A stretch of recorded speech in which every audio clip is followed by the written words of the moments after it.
رزق میں برکت کا ایک بہت بڑا ذریعہ شکر ہے۔ ارشاد فرمایا لَإِن شَكَرْتُمْ لَأَزِيدَنَّكُمْ، اگر تم شکر کرو گے وہ تمہیں اور زیادہ عطا کرے گا، اور اگر تم شکر نہیں کرو گے وَلَئِن كَفَرْتُمْ، کفران نعمت کرو گے، إِنَّ عَذَابِي لَشَدِيدٌ، تو پھر میرا عذاب بڑا سخت ہے۔ رزق کے اضافے کا ایک اور بہت بڑا سبب انفاق فی سبیل اللہ ہے۔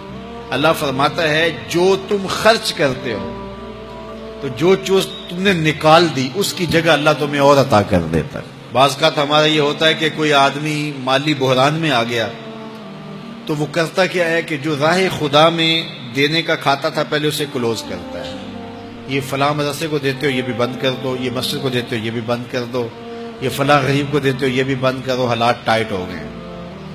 لیکن 5 گاڑیاں ہیں تو 2 گاڑیوں پہ گزارا کر لیا جائے، پیٹرول بچے، یہ نہیں ہو سکتا۔ گھر کے لچھن وہی ہیں لیکن بند کہاں سے کیا؟ جہاں سے رزق آنا تھا۔ ہمیں تو یہ حکم دیا ہے جب رزق تنگ ہونے لگے صدقہ دے کے رب سے کاروبار کر لو، صدقے سے تمہارے رزق میں اضافہ ہوگا۔ یہ رب کا وعدہ ہے، اللہ کے وعدے جھوٹے نہیں ہو سکتے۔ رزق کی برکت کا ایک اور بہت بڑا ذریعہ النکاح ہے۔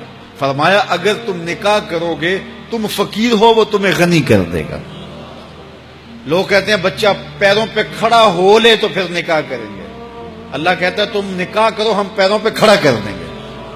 ہمارا فلسفہ اپنا ہے، اس کا حکم اپنا ہے۔ وہ کہتا ہے ابھی تو یہ اپنے لیے نہیں کماتا تو جو آئے گی اس کو کہاں سے کھلائے گا؟ میاں جس نے آنا ہے اس نے اپنا رزق لے کے آنا ہے۔ تو بچوں کی شادیاں کرو اگر وہ جوان ہو گئے، رزق نصیب ہو۔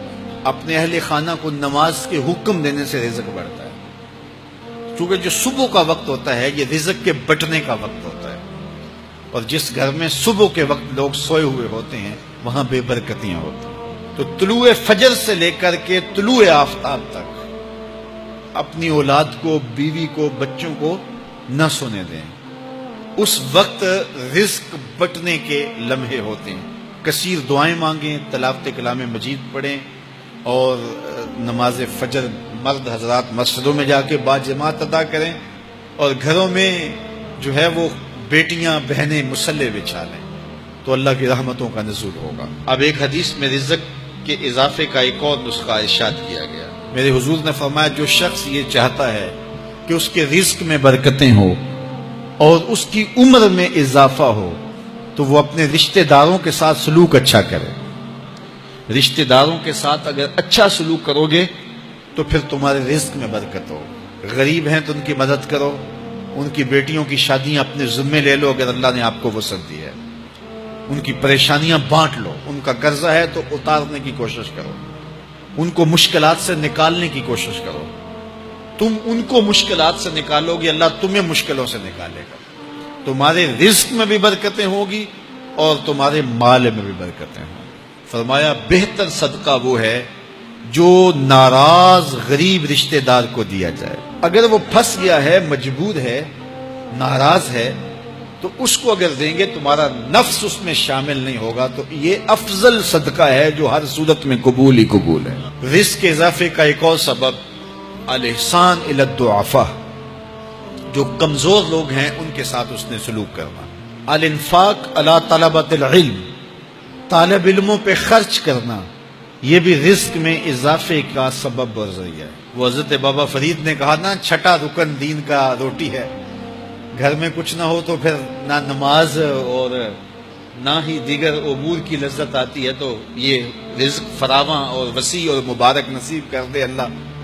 تو اس کے لیے ایک اور وظیفہ میں دیتا ہوں، اور وہ یہ کہ مغرب کے بعد 21 مرتبہ سورۃ الکوثر پڑھ لیں، کثرت ہو جائے گی انشاءاللہ۔ اول خدوشی پڑھ لیں، 5-7 منٹ لگتے ہوں گے، تو سورہ کوثر 21 مرتبہ روزانہ مغرب کی نماز کے بعد پڑھیں، اور اگر بہت زیادہ مسائل ہیں تو ہر نماز کے بعد پڑھ لیں، تو انشاءاللہ آپ دیکھیں گے کہ گھر میں برکتیں اترتی محسوس ہوں گی، انوار کا نزول ہوتے محسوس کریں گے۔ تو یہ وہ رزق کے اسباب ہیں، اگر ہم اختیار کر لیں تو ہم اللہ کی خاص رحمتوں کے حقدار ہوں گے۔ اللہ ہم سب کو رزق حلال، رزق وسیع، رزق سہل، رزق مبارک، رزق فراواں نصیب فرمائے۔